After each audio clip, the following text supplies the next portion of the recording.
The goal of psychotherapy is to facilitate the development for maximum degree of consciousness. But what does it signify? What do we really mean by consciousness?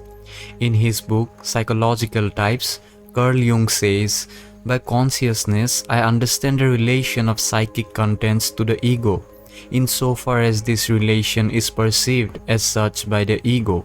Relations to the ego that are not perceived as such are unconscious.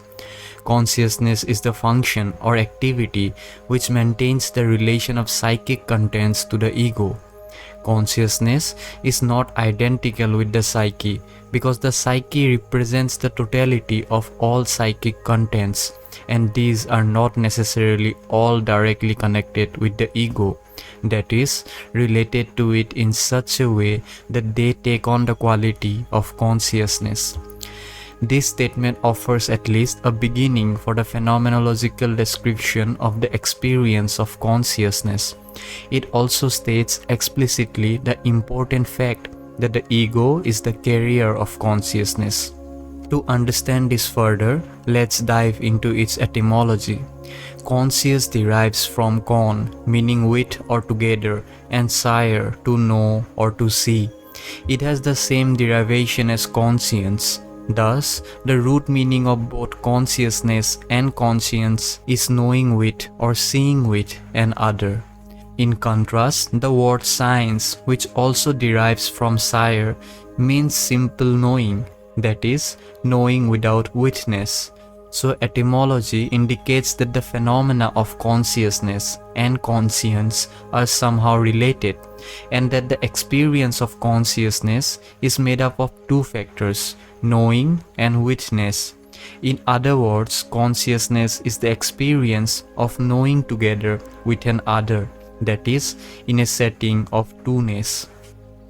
One side of the phenomenon of consciousness is the act of knowing.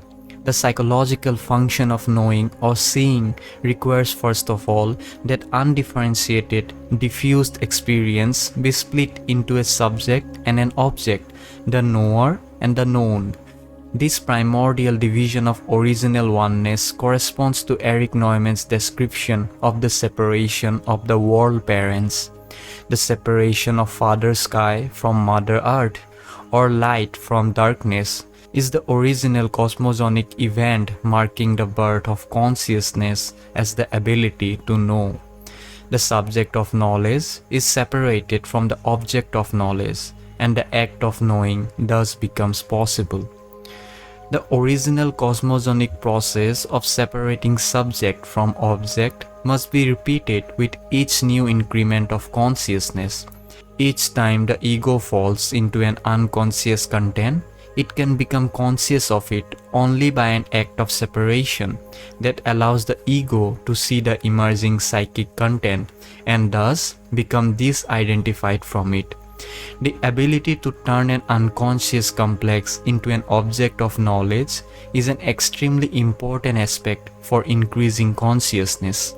A symbol for this process of separating subject from object, the knower from the known, is the mirror.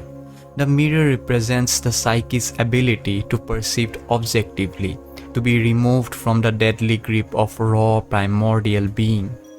In chapter 95 of the Acts of John, Jesus had told his disciples, "A mirror am I to thee that perceivest me." And in chapter 96 he says, "Behold thyself in me, perceive what I do, for thine is this passion of manhood, which I am about to suffer."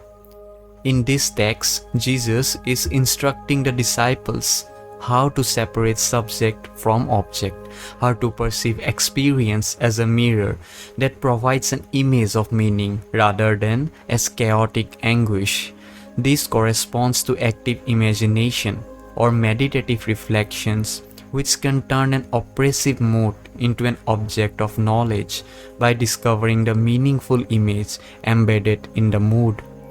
Jung, describing his own decisive encounter with the unconscious, says, "To the extent that I managed to translate the emotions into images, that is to say, to find the images which were concealed in the emotions, I was inwardly calm." and assured.